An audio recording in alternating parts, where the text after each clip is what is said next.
आज आपण अगारोच्या ओटीजी मध्ये क्रिस्पी चीजी क्रीमी पॉकेट्स पाहणार आहोत। चला तर रेसिपीला सुरुवात करूया। पॅन मध्ये 2 चमचे बटर, 1 चमचा मैदा छान भाजून घ्यायचा। त्यामध्ये दूध टाकून घ्यायचे।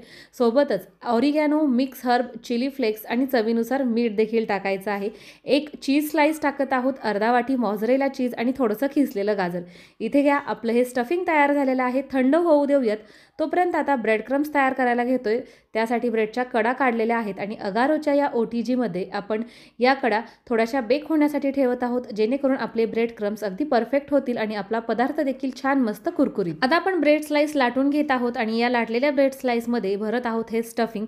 त्यानंतर मैद्याची स्लरी अशा पद्धतीने लावायची आणि हे ब्रेड लॉक करून घ्यायचे। ज्या पद्धतीने आपण करंजीला आकार देत होतो, अगदी सेम तशाच पद्धतीने हे आपल्याला लॉक करून घ्यायचं आहे। तयार केलेले पॉकेट मैदा आणि कॉर्नफ्लॉवरच्या स्लरीमध्ये अशा पद्धतीने बुडवून घ्यायचे, निथळून घ्यायचं आणि त्यानंतर ब्रेड क्रम्स मध्ये परत एकदा ठेवून घ्यायचं। सगळीकडनं ब्रेड क्रम्स व्यवस्थित लावून घ्यायचे आहेत आणि आता आपण या ट्रे मध्ये हे पॉकेट्स ठेवून घेऊया। याच्यावरती थोडंसं तेल स्प्रेड करून घ्यायचं आणि आता हा ट्रे आपण या ओटीजी मध्ये ठेवून देत आहोत। साधारण 20 ते 25 मिनिटांमध्ये आपले जे पॉकेट्स आहेत ना, ते छान मस्त टम्म फुगतात, वरच्या साईडनं कुरकुरीत होतात, तेही अगदी थोड्या तेलाचा वापर करून। हे पॉकेट्स तुम्ही बघायला गेलं तर तेलामधनं तळूनही काढू शकता, पण तेलामध्ये तळल्यानंतर त्याला खूप जास्त तेलाचा वापर करावा लागतो आणि इथं अगदी चमच्याभर तेलामध्ये सुद्धा आपलं काम भागून जातं।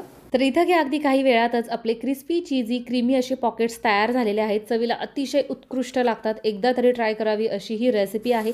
सोबतच हा ओटीजी सुद्धा खूप युजर फ्रेंडली आहे। याची स्वच्छता तुम्ही खूप इझिली करू शकता। ऑपरेटिंग सुद्धा खूप साधी सोपी आहे। याची लिंक डिस्क्रिप्शन बॉक्समध्ये देत आहे, तुम्हाला हवं असेल तर तुम्ही चेक करू शकता।